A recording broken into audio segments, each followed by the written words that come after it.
ইতিহাসের বাঁক বদলকারী ঘটনা জুলাই অভ্যুত্থান, যেখানে স্বৈর শাসকদের দমনপীড়নের সামনে ঢাল হয়ে শিক্ষার্থীদের রক্ষা করেছিলেন শিক্ষকরা। পুলিশের কাছ থেকে ছেলে মেয়েদের ছাড়িয়ে আনার পাশাপাশি পেটোয়া বাহিনীর হাত থেকে বাঁচাতে গিয়ে আহত হন অনেক শিক্ষক। ছাত্র জনতার প্রতিরোধ যাত্রায় শিক্ষক সমাজের ইতিবাচক ভূমিকার কারণে রচিত হয় এক মহাকাব্যিক রক্তিম ইতিহাস। জুলাই আন্দোলনে শিক্ষকদের অংশগ্রহণ নিয়ে বিস্তারিত জানাচ্ছেন মফিউর রহমান। ঢাকা বিশ্ববিদ্যালয় এলাকার বর্তমান চিত্র এটি। শান্ত পরিবেশ, যেন স্নিগ্ধতার প্রলেপ টিএসসি আর কলা ভবনে। সবকিছুই চলছে স্বাভাবিক নিয়মে। অথচ ২০২৪ সালের এই সময়ের দিকে তাকালে দৃশ্যপট ছিল ভিন্ন। স্বৈরাচার বিরোধী আন্দোলনে উত্তাল চারিপাশ, স্লোগানে স্লোগানে মুখরিত টিএসসি, কলাভবন, সায়েন্স ফ্যাকাল্টি, চারুকলা অনুষদ সহ পুরো বিশ্ববিদ্যালয় এলাকা। তখনকার কোটা সংস্কার আন্দোলন অগ্নি স্ফুলিঙ্গের মতো ছড়িয়ে পড়ে সারা দেশে। রংপুরে আবু সাইদ সহ আরও শিক্ষার্থীর মৃত্যু যেন মানুষের শিরায় আগুন জ্বালিয়ে দেয়। কোটা আন্দোলন গিয়ে ঠেকল সরকার পতনের এক দফায়।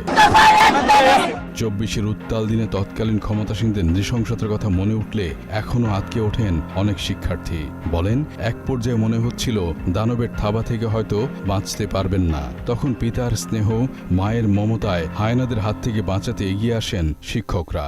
তারা যেহেতু আমাদের সহযোগিতা করেছে, তখন আমরা বুঝতে পারছি যে এইটা আসলে আমাদের যৌক্তিক আন্দোলন। কিছু শিক্ষক যারা নিজেদের নীতি, ন্যায়, নৈতিকতায় অটল ছিলেন, তারা অবশ্যই আমাদেরকে সমর্থন দিয়েছেন এবং তারা পরামর্শ দিয়ে সবসময় ছিলেন। আন্দোলনকালে শিক্ষার্থীদের ওপর স্বৈরাচার বাহিনীর নির্যাতন মেনে নিতে পারেনি পিতৃতুল্য শিক্ষকরা। তারাও যুক্ত হন আন্দোলনে। ২০২৪ সালের যে জুলাইয়ের যে ছাত্র আন্দোলন, শিক্ষকদের একটা বড় অংশ বলা যায় এই আন্দোলনকে সাপোর্ট দেওয়ার একটা প্রেক্ষাপট তৈরি হয়েছিল। সেই প্রেক্ষাপটটা তখন তাদের নৈতিক দায়বদ্ধতা থেকেই তারা অংশগ্রহণ করেছিল। শিক্ষকদের একটা অংশ যারা আন্দোলনের পক্ষে ছিল, তারা ছাত্রদের সাথে একাত্মতা পোষণ করে ছাত্রদের সাথে আন্দোলন করেছে।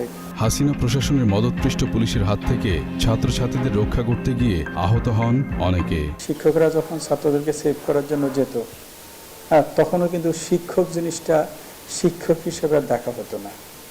তখন শিক্ষকদের গায়েও কিন্তু আঘাত করতে কেউ কার্পণ্য করে নাই। কেবলমাত্র আন্দোলনের জন্য তাদেরকে ধরে নিয়ে যাবে আর শিক্ষকরা বসে থাকবে, হয়তো ওই তাগিদ থেকে তাদের বিবেক, কনসায়েন্স তাদেরকে হয়তো জাগৃত করেছে। অবশ্য দলদাস কিছু শিক্ষকের ভূমিকা ছিল প্রশ্নবিদ্ধ। তারা সবসময় চেয়েছে আন্দোলন দমন করতে। আরেকটা পক্ষ চেয়েছে না আন্দোলন না হোক, তাদের সরকার আছে সেটাই সাস্টেন হোক। শত চেষ্টা, সহস্র বুলেটেও দমিয়ে রাখা যায়নি ছাত্র জনতার সেই আন্দোলন। রক্তের বিনিময়ে তেজি তরুণরা প্রতিষ্ঠা করে বৈষম্যহীন বাংলাদেশ। মফিউর রহমান, মোহনা সংবাদ, ঢাকা।